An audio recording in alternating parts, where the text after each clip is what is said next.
In science, you appeal to your models to make predictions about the future, sure. But that's true of the epicycles, and it's true of the picture of electricity as a fluid. Yeah, they're not meant to be explanatory. So I'm missing something in what you're saying. Yes.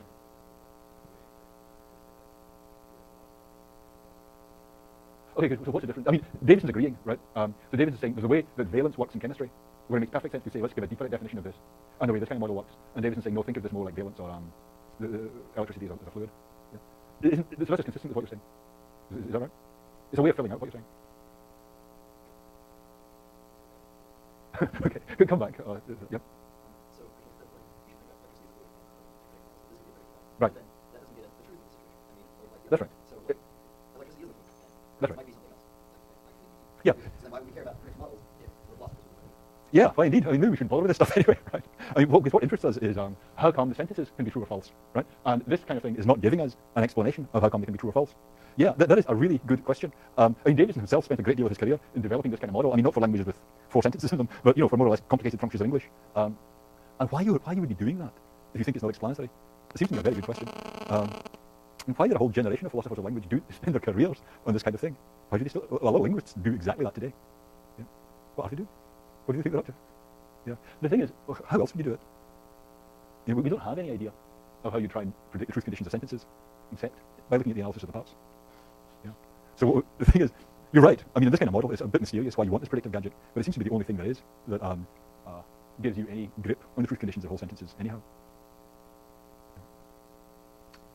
Okay. Is it reasonably clear what the view is?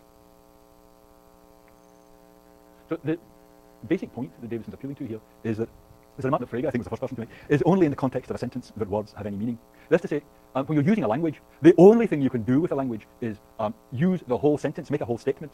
I mean, if I just say, I'm standing here and I just suddenly say letterbox or girdle, you can do nothing with that. Right? It makes no sense.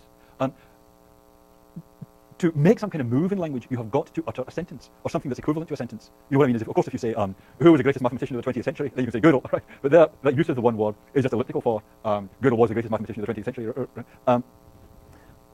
If you really try to use a word on its own, outside the context of a sentence, it's not something that plays any role in ordinary human life, that kind of thing. Yeah? Even when you're making a shopping list or something like that, what it means is, I should get tea, I should get milk, or something like that. So when you give a reference to a word, the only point of that is as a preparation for using the word in a sentence. Reference has no life outside the context of sentences. It's not like that with valence. If you take this thing about gaps in the outer electron shells, that plays a role in other aspects of what's going on with the atom than just the way that this element combines with other elements. That shows up in other ways too. Whereas with reference and the reference of parts of sentences, that only shows up at the level of the whole sentence. Here's Davidson making the point. Words have no function save as they play a role in sentences. Talking about the semantic features of individual words is just an abstraction from the semantic features of sentences, and particularly the truth or falsity of sentences. Any talk about reference or application conditions is just an abstraction from talk about the truth or falsity of sentences. The traditional building block method that is what we've been following in this class, the traditional building block method goes like this, Davidson says, having explained directly the semantic features of proper names and simple predicates, so Raleigh and Smokes or whatever, explain them directly, and then you can go on and explain the references of complex singular terms, the son of Raleigh, the father of Isaac, and complex predicates, smokes very heavily, smokes less heavily, fishes successfully, right? You've got all these complex terms. And finally, you have the truth or falsity of whole sentences, explained in terms of these building blocks. Davidson says this is often called the building block theory. I never heard this called the building block theory by anyone but Davidson, but it doesn't really matter. I mean, it's fine. You see why he calls it the building block theory. It has often been tried, he says. We have done nothing else all term. And it is hopeless. The thing can't be done. That's a bit of a blow. If you think of the parallel between explaining macroscopic phenomena, think of the parallel between this talk about language and explaining macroscopic phenomena, like what you see in a chemistry experiment, and postulating an unobserved fine structure. You say, look, what happened in this experiment was, there's actually some mercury in here. How do I test that? Well, you just have to do further experiments. That's all you can do. I mean, you can have any theory you like about what's going on at the level of particles, but the tests are always at the level of further experiments, in the macroscopic level, where you can see what's going on. Any branch of science has to be responsive to observation. At the end, any scientific theory has to be tested by what you observe. So theories are always, but you can only see what's going on at the macroscopic level. So any scientific theory is going to be tested at the macroscopic level. It doesn't matter if you're explaining what's going on in a large hadron collider. You say, look, here are all these large hadrons. I suspect that what happened was that there were some small hadrons here, and this is why we got the collision we did. Right? So that's something at the level of fine structure. But the only way you can test that is by looking at what you see on your instruments. It's only tested at the macroscopic level. So if you think about that, you get an instrumentalist conception of microphysics. You say, talking about atoms and so on, what is that? It's just mathematical models for predicting what you're going to see as the outcome of your experiments. That's all any theory is, you might say.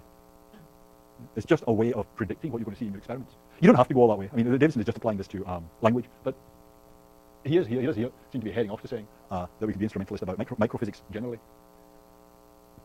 But anyway, he's saying, similarly, we know all there is to know about the concept of reference when we know how it operates to characterize truth. You understand how you can generate predictions about the truth or falsity of whole sentences from characterizations of the references of parts of the sentence. So when we know how reference operates to characterize truth. So what does that mean when we know how reference operates to characterize truth? It's this thing. You get any subject predicate sentence, A is F. That's true if and only if the predicate is F applies to what A refers to. And our approach all along has been to say, and now what is reference? Then we're really getting somewhere if we know what the name-object relation really is. But his idea is, no, when you understand that this is, you look upwards as it were, not downwards. When you understand that reference has its role in this kind of theory, generating out this kind of prediction, that's all there ever was to know about the notion of reference. That's what he means. We know all there is to know about the concept of reference when we know how it operates to characterize truth. Yeah. So at the level of what's empirically there, what's really there are only the truth conditions of whole sentences. Reference is not itself an aspect of reality. It's an aspect of our theories, our predictive devices. It doesn't explain anything. It's just a way of predicting what's going on in reality. We don't need the concept of reference. As someone said, we can just throw it away. We don't even, in principle, you could not bother with this at all. Nor do you need reference itself, whatever that may be. It's like saying you don't need the epicycles. You don't need the idea of an epicycle, and whatever an epicycle itself might be. I mean, there's really no such thing as an epicycle itself. It's just a gadget. We don't need reference itself, whatever that may be. Reference drops out. The idea of reference plays no essential role in explaining the relation between language and reality. Okay? And on that bombshell, that's us for today. We'll pick this up on Friday.